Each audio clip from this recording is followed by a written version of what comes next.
একদিন আমরা সবাই দুনিয়া ছেড়ে চলে যাব। হয়তো কোনো গভীর রাতে ঘুমের ঘোরে নিথর হয়ে যাব।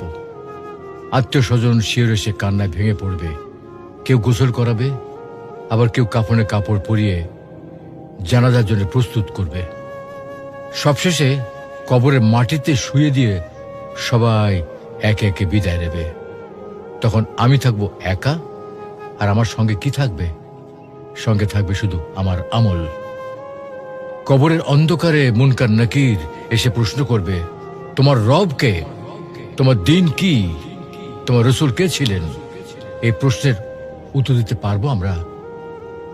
আমরা দুনিয়ার মোহে এতটাই বিভোর যে মৃত্যুর কথা ভুলে গেছি, অথচ জীবন ক্ষণস্থায়ী। আজই সময়ে প্রস্তুতি নেওয়ার, নিয়মিত সালাত আদায়, আল্লাহকে স্মরণ এবং পাপ থেকে দূরে থাকা, আর এগুলি হচ্ছে আমাদের কবরের সঙ্গী। তো আসুন দুনিয়ার মোহ ছেড়ে আল্লাহর পথে ফিরে যাই। মৃত্যু সেই একাকী রাত আমাদের জন্য শান্তির রাত হোক।